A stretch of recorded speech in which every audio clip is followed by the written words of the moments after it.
He is, like I said, this is second semester with me, and he's going to talk to you guys today about public opinion and political socialization. All right? Public opinion and political socialization. So, yes, we already gave a cheer for the fact that he has achieved a major milestone, but let's now welcome him to our class. Thank you, Dr. Rowlett. As she said, my name is Pedro Domingos Obsec Manuel. I am from Angola, a southern African country, and today we are going to talk about public opinion and political socialization most precisely. And so I don't have a clicker, so I'll be walking around to change my slides. Before we actually delve into what brought us today here, I wanted to show you our agenda.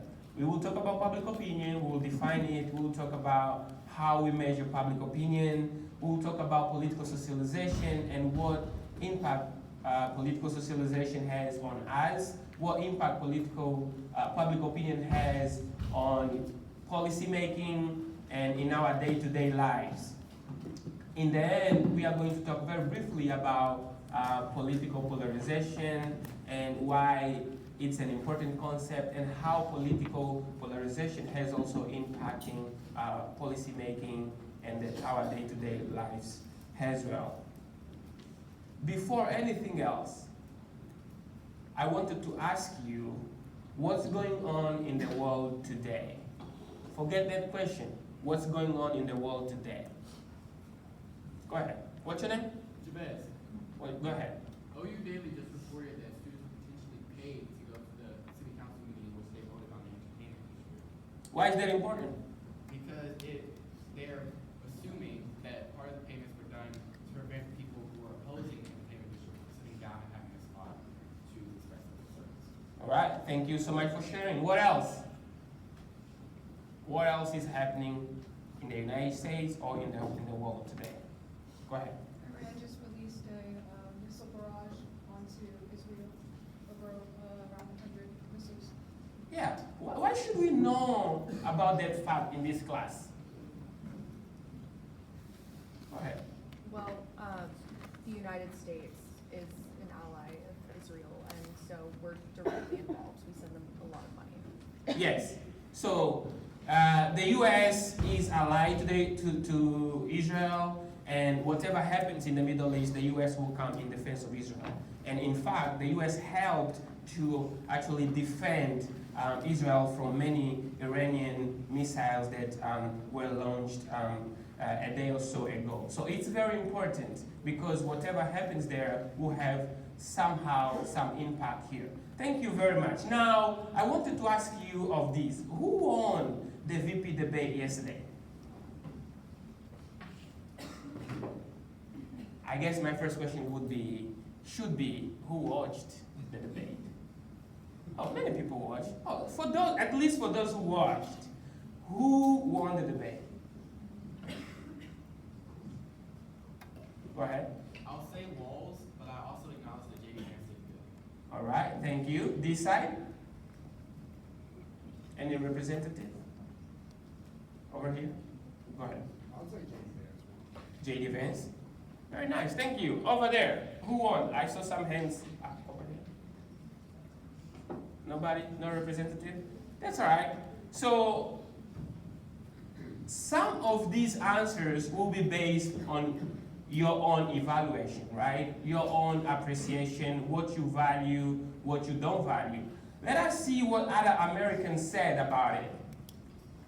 This graph here shows two different outcomes, right? We have one question, which is, who do you think won the vice presidential debate? And they divide between Democrats, Republicans, and other. Other could be independent voters or just independent citizens, right? And then we have Tim Walz, J.D. Vance, and did not watch. So we can see the answers of those who did not watch but have an opinion.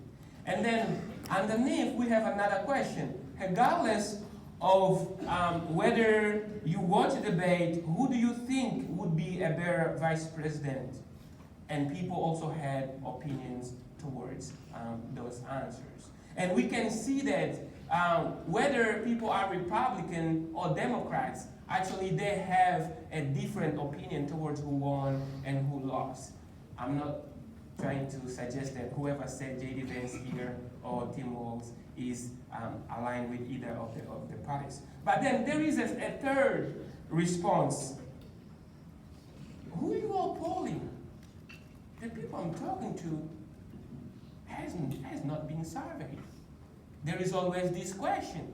You all have all these polling results, but who are you asking these questions to? So this introduction will be very important for our conversation today. And I want you to keep this small conversation we have had as we develop our class today, okay? I want you to talk a little more. What do you think is the most important issue facing the U.S. today? Could be internally or internationally. What do you think is the most important issue? Right now, Yes. the strike with the ports on the East Coast, All right. Why? because that affects the price of goods that will be coming through the port, especially food products. So it's gonna be inflationary by the fact that they're restraining trade for a period of time. And doesn't appear to be an end in sight right now. All right. Thank you so much. Anybody else? Here. Excuse me, the devastation of Hurricane Helene in Tennessee, and a couple of other states, like Kentucky, completely wiped out towns and cities. Yeah, very, very unfortunate. Many people have lost house and other properties, so it's very, very bad. What else? The above average interest rates everyone's been facing over the last couple of years. Why is that important? Because as inflation rises, house prices rise, prices of goods increase. I mean, it makes it harder for the person who could afford it yesterday to afford it today.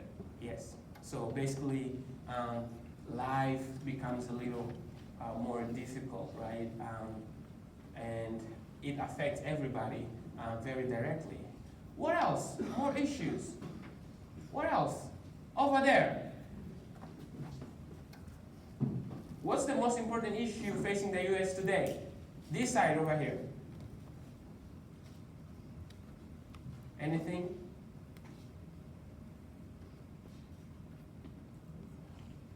You personally, what worries you today? You are here attending American Federal Government class. You are a student, probably senior, sophomore, maybe a freshman. What worries you as an American or as a person that lives in this country? Nothing worries you? Wow. Women reproductive rights. Women reproductive rights. Why did you mention that one? Because there's a lot of women who are dying because they don't have access to have an abortion. And I don't think it's fair to make laws based off of where somebody lives geographically. So.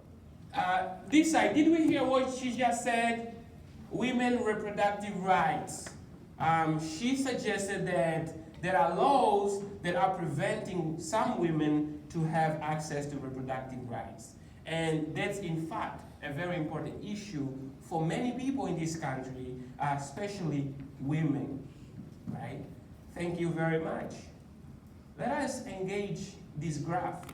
Here, the Pew Research Center has asked a lot of Americans on what the major issues are today. And one of the first ones are inflation, the ability for Dems and Republicans to work together, aka political polarization.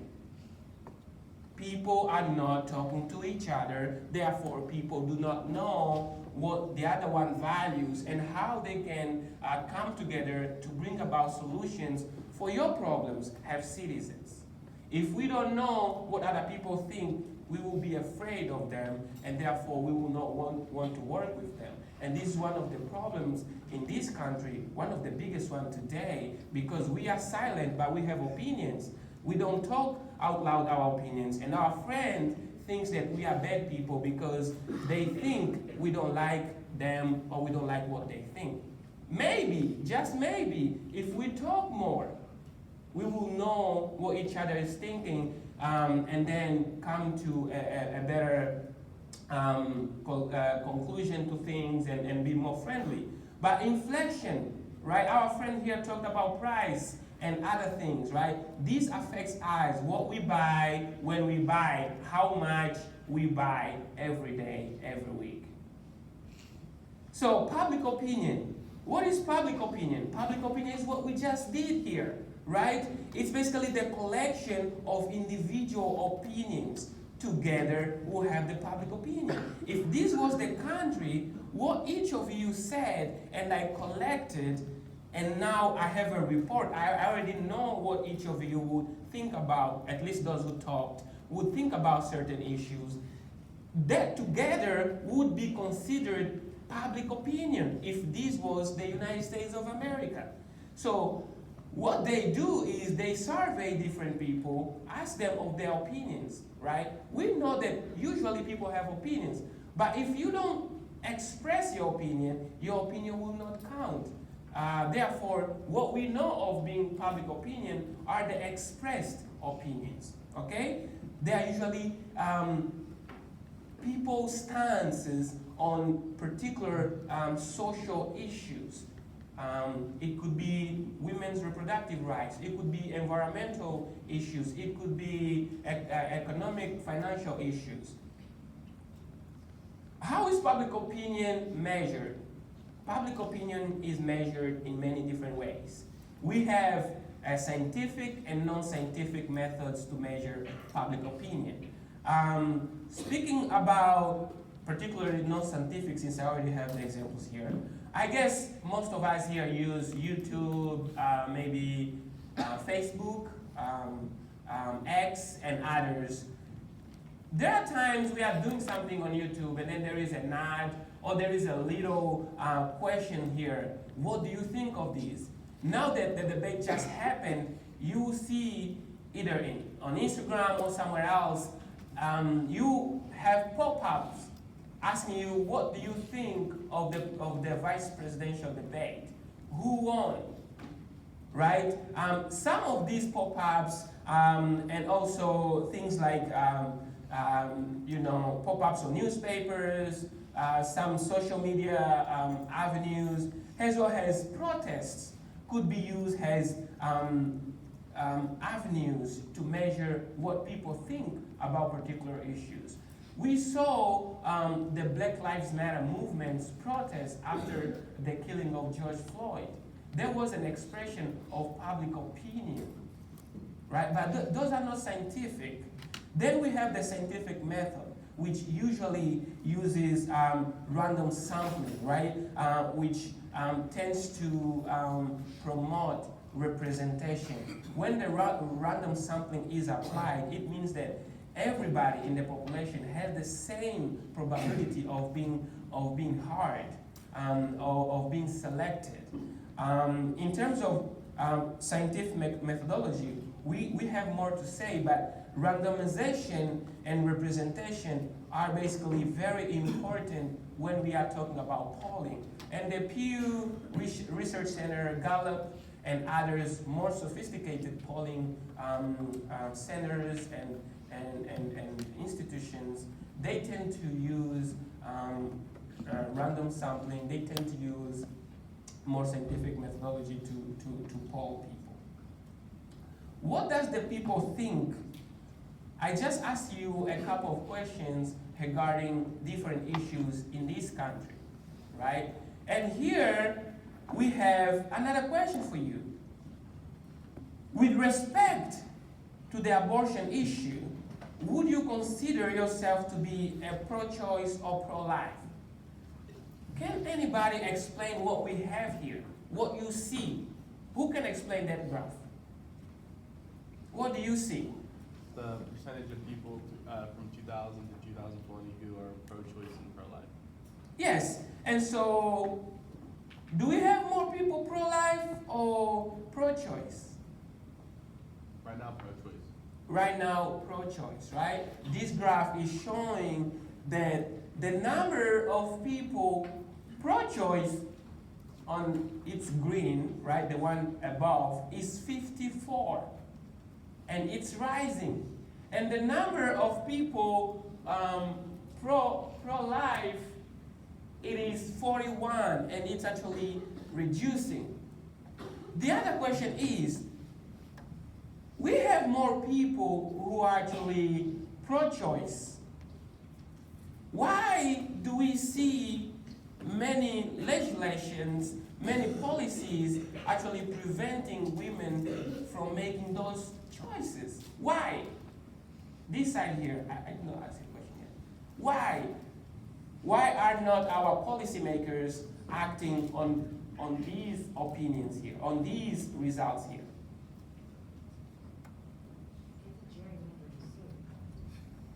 See, what else?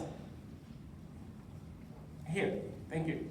We're looking at the values of those people that they're representing, and they're trying to make the decisions and policies based on the values that they represent. But also, since it is yes, more people are pro-choice by this, but also they're very in the middle. And so, even though it's a very polar question, there's still a large middle ground. So it's hard to balance that for both sides. Yes, thank you so much. What else? This side here. Is Go ahead. it like self-interest type thing too, for the politicians? It makes it look better if they're tougher on what they say that they're gonna make policies for. So they're making these policies to look better. Thank you. Over here. What else? All these answers are great. There are a lot of issues that our policymakers, a lot of concerns, a lot of interests, a lot of preferences that they have to take into consideration when making policies, right? As our friend there said, in many cases, they have to represent the value of the people. This is a popular, basically, survey. Who took those surveys? Are those people from red states or blue states? These policymakers have their own preferences. They also have donors. What if their donors do not value pro-choice or maybe do not value pro-life? So we will talk a little bit more about why sometimes public opinion does not impact policymaking. Do you think abortion should be legal under any circumstances? Legal only under certain circumstances or illegal in all circumstances? What does the graph tell us, friends? Anybody to read the graph for us? It's a good skill to read the graph, actually. Here, please. The majority of people think abortion should be legal under certain circumstances. Yes. Legal only under certain circumstances, right? The blue line, the first line, 50%. What else does this graph tell us about? Here. The population has a very moderate take on the stance. Yes. They're in the middle. Yes. Right? Let's see. Legal under any circumstances, legal only under certain circumstances are actually the top ones. Illegal in all circumstances. What does it tell us about illegal in all circumstances? Here. That if a woman is raped, she will not be able to have an abortion. Go ahead, louder. If a woman is raped, she will not be able to have an abortion. Yes. And what does, thank you for that. What does the graph tell us in terms of numbers? But a lot of people don't agree that it should be legal or illegal in all circumstances. Yes, it's actually the least favored option by Americans. 12% only. But we still have a lot of states implementing policies that make it so hard, almost illegal under all circumstances in many states. Why? I think the answer we have given, right? Preferences and all those points that we have to take into considerations. Americans continue to support strict gun laws. This graph here is on a different issue, but very important for us too. Anybody to please read this graph for us again. What does the graph tell us? Americans prefer stricter gun laws. Yes, more easily, right? Less strict, 12%. But what do we know about gun laws today? Do we have enough gun control laws or background check laws to ensure that those who are buying guns, those who possess them properly, they are legally, eligible to buy guns and fit to own and carry them? What do we know about these kinds of policies? Do we have enough of them? Here. I mean, I think the debate is whether or not we have enough of them, but I think it is like factual to say that we are seeing an increase in like school shootings and gun violence and stuff just in the past like 20 years, like a huge increase, especially compared to like other nations of our size. Yes. UK or something. Thank you. Go ahead. I think there's a right, to bear arms, but I also think that we're not doing enough to make sure that the right people are bearing those arms. So, Yes. My question now is, why not?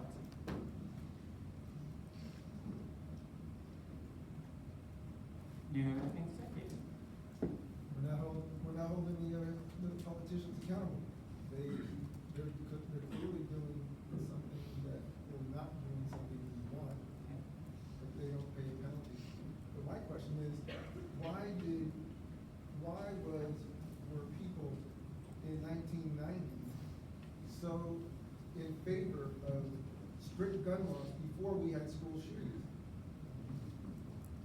What do you think? You have been around longer than I am. That is true. It's an assassination of Ronald Reagan. Yes. It's an assassination of Ronald Reagan. Yes. That's why. And so that actually taps to the question I had. What happens, and our friend here mentioned school shootings, right? What happens with public opinion on gun control laws when a school shooting just happens? Or just happened? Go ahead. People want stricter laws in an immediate after fact, but long term shows that it might not be the case. Thank you. Here. Politicians are making bad laws in general when it comes to gun laws.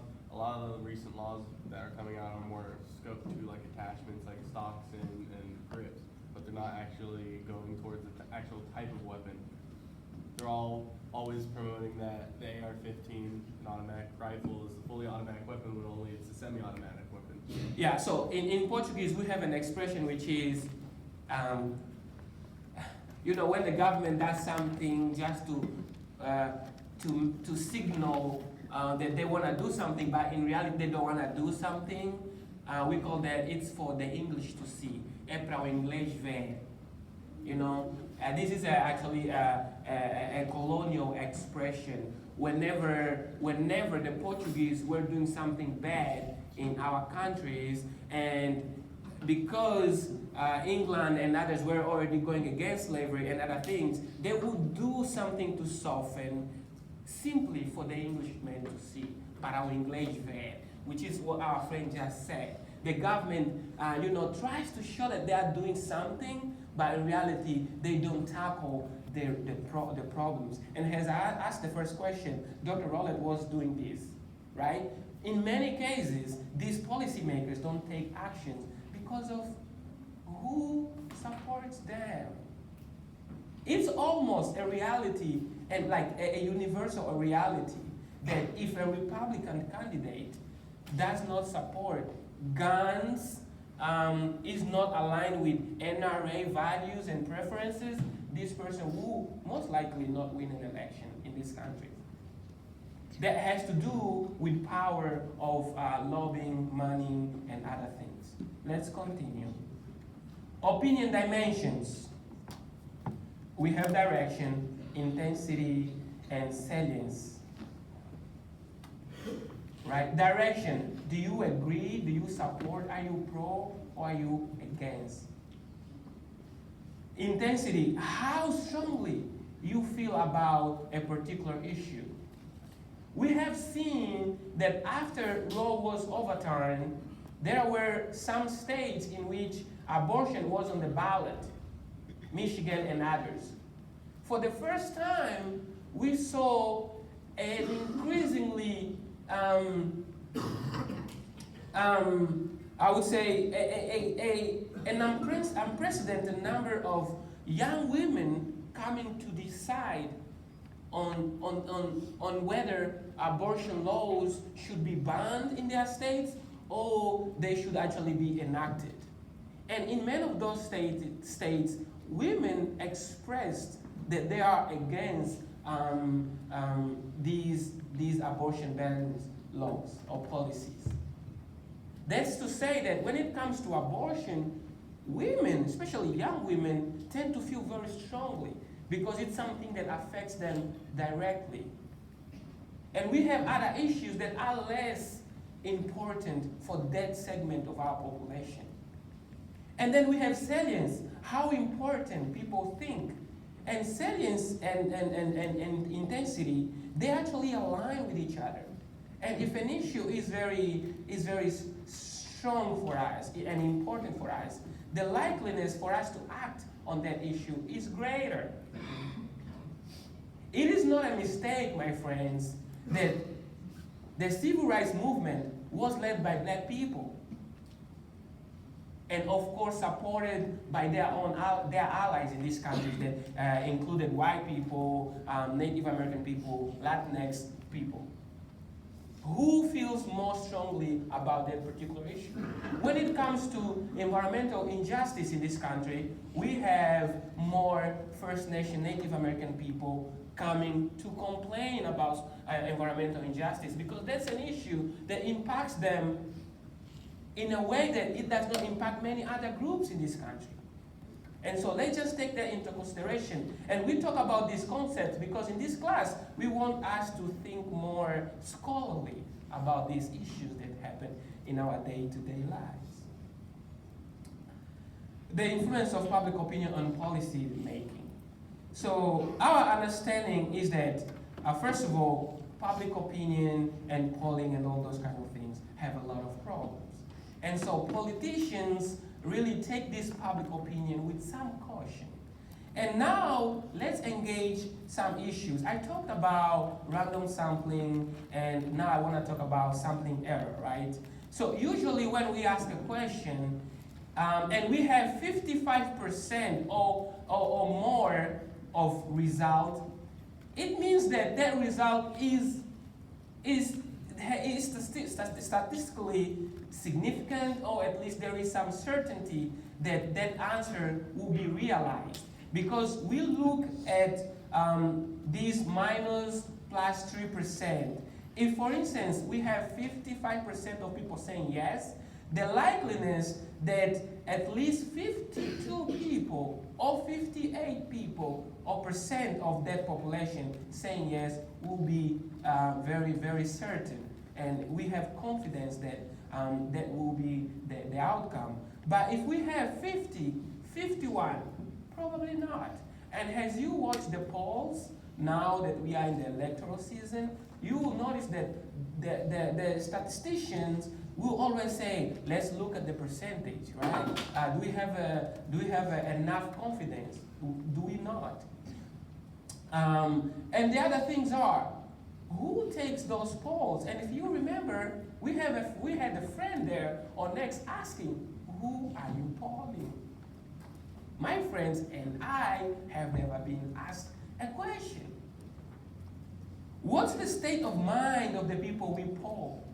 What do that people know about polling and other things? What do that people know about the question we are asking them?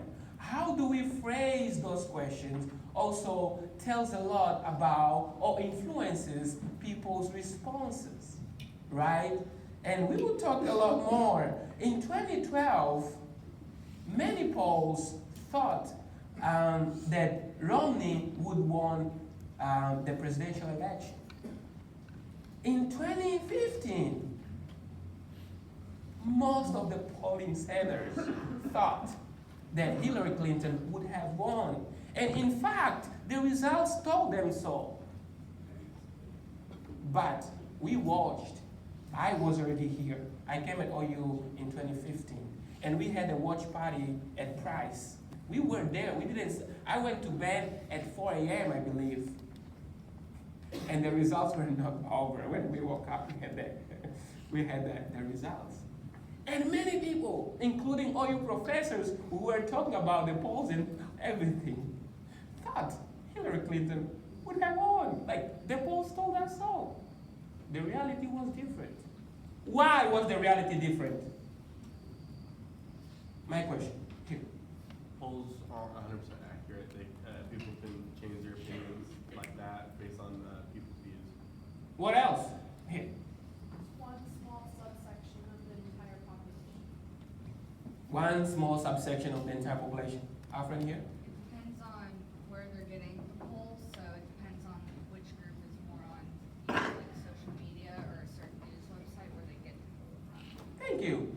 In regards to the 2016 electoral results and the polling and all those kind of things, it was not as cool back then to be a Trump supporter as it is today.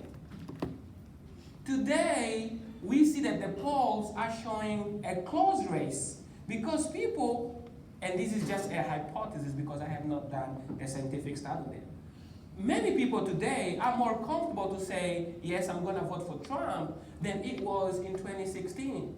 For us who live that experience, we understand that this is true because we saw how the society was changing and how many Americans and non-Americans were afraid of many rhetorics that was coming from the 2016 electoral campaign. So today people are more open, and this goes back to the question, who are you asking these questions and who is answering these questions? What's their state of mind? Who do you poll? Okay? Let's keep that in mind as we engage this conversation. Sometimes people are uninformed, and today more than before, we have disinformation and we have misinformation. Disinformation is different from misinformation. Misinformation is when you maybe don't know a fact or you misspeak, so you are misinforming. Disinformation is more intentional. It's me, Pedro, who is studying political science, coming here and lie to you for the purpose of trying to influence your opinions. That's more purposefully done to actually cause harm. And today we have misinformation and disinformation, straight up. And people are making things up to influence how people think about certain issues. And what many non-informed citizens do, they buy into those lies, into those misinformation, and they basically express their opinions based on those. Here, this is a very cool, a very good example of how uninformed opinions can be harmful. Just your best guess, and actually the surveyor here knew that probably people did not know the actual answer. That's why they were so kind and said, just your best guess. What percentage of the federal budget is spent on foreign aid? The average answer was 31%. Why was this question important? Because many Americans believe that in order for us to tackle certain issues in this country, like education, healthcare, and others, we should reduce the amount of money we give to other countries. Because they believe so. The reality is only 1% of the federal budget goes towards international aid. Only 1%. That's why sometimes politicians or policymakers will not hear what people tell them through public opinion, because in many cases this might be uninformed opinion. They might not be based on facts. And today, more than before, we have a lot of opinions not based on facts. And so sometimes they will use them, sometimes they will not use them. I want to stress here that public opinion is very important. And in many cases, politicians act on them. What are people talking about this particular issue? Okay, I'm going to take advantage of this issue and I'm going to talk about it. In some cases, politicians actually define an issue and make that a big problem to bring people's attention and to demonize, to vilify certain issues, certain people. In 2016, not many Americans had hostile sentiments against China. What happened? Donald Trump picked on that Chinese topic and made that a big topic, a big problem. It's not to say that the relationship between the US and China was perfect, but it was not as bad as his campaign made it look like. And then he talked about that, and then afterwards many Americans had a different issue, a different opinion towards that. The media has a big role in shaping our opinion towards certain issues. Right before the Russia-Ukraine war, we had a big thing, which was COVID. All the new channels would talk about COVID, and we were so afraid of COVID. All of a sudden, Russia invades Ukraine, and then they stopped talking about COVID. They started talking about the Russian-Ukraine war. And all of a sudden, we were more concerned about that war than COVID. So we have to be critical thinkers. Do we have any question about public opinion before we talk very briefly about political socialization? No? Okay. Political socialization. Very easily. How we learn about politics, how we get our political views. Right? That process, that learning process, through socialization with people in our households, in the streets, at the church, and other places, how we gain our political views. We have the agents of socialization. We have the primary agents and we have the secondary agents. The primary ones include family, right? The first segment of the society that we interact when we are born. Then school and church. These are very influential agents in our lives. And that's when we form our first political belief. The political belief literature, in public policy, there is a domain or a school of thought on belief. And actually we have some professors here that study belief systems and things like that. And they suggest that the primary beliefs, they are actually very, very important and very influential in the way we not only understand things, but what things we value in society.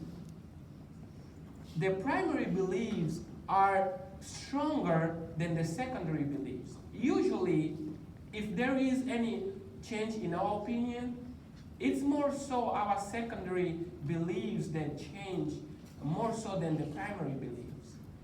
And here we understand that prior knowledge usually influences later knowledge or later learning.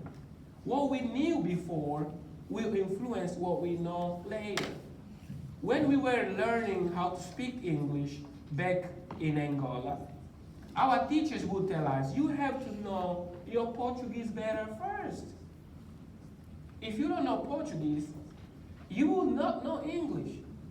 Because the Portuguese comes first. It's your primary knowledge. Primary, your first language, your mother tongue for many people. And when we come here, we now have a lot of influence of our friends, right? And some of them also change how we think about things. Socializing agents. here we see how, you know, Democrats, people who grew up with Democrats' parents tend to be more Democrat. People who grew up with Republican parents tend to be more Republican. And so there are some factors that actually contribute to political socialization, education, race, income, and all these kinds of things. These factors influence, shape how we interact with others and how we perceive certain things, right? I'm just gonna give you an example that everybody knows but nobody wants to talk about. Whenever there is a case of police brutality, and then you go on Facebook, you will see many people, especially white people, saying, why didn't this black man just comply? Why did he resist? Studies show that there is a mistrust between the black community and police officers. And this really influences their encounters. There is a trauma, the generational trauma that people inherit without their knowing. Just to be open to you, with you. When I'm driving and I see a police car behind me, I all of a sudden start shaking a little bit. And I have never had any bad encounter with police. Why do I feel like that? Because I have never had any encounter. And so we don't understand what certain people go through. We don't understand what people have been exposed to. And these things influence how we understand the world around us and how we actually build our opinion, develop our opinions. And for many of us who have never had a factual experience, a natural first-hand experience, we will just, express our opinions based on our sentiments, which we will consider being biased. You have a bad sentiment towards police, not because a police officer did anything bad to you, but because you were told, or but because you thought. That's not fact. That's just an opinion. Okay? These things will influence how we think. We'll skip these, come to this later. And then we have frames of reference, right? We have political socialization and this frame of reference that help us to evaluate political problems. Partisanship, ideology learnings, and group attachments.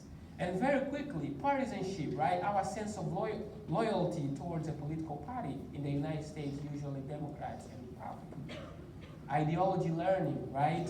Our beliefs, our general belief towards the government. What should the government do? What shouldn't the government do? And the group attachments. What groups are we attached, are we associated with in society? And in terms of party identification, we can see here that Democrats and Republicans will have different opinions on the same issue, right? Addressing climate change, we will see that Democrats say 62, whereas Republicans 15.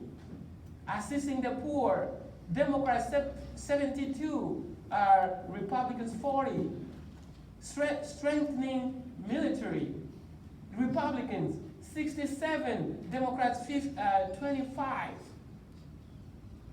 This graph at least tells us that your parties and your political affiliation may influence what you think about these problems.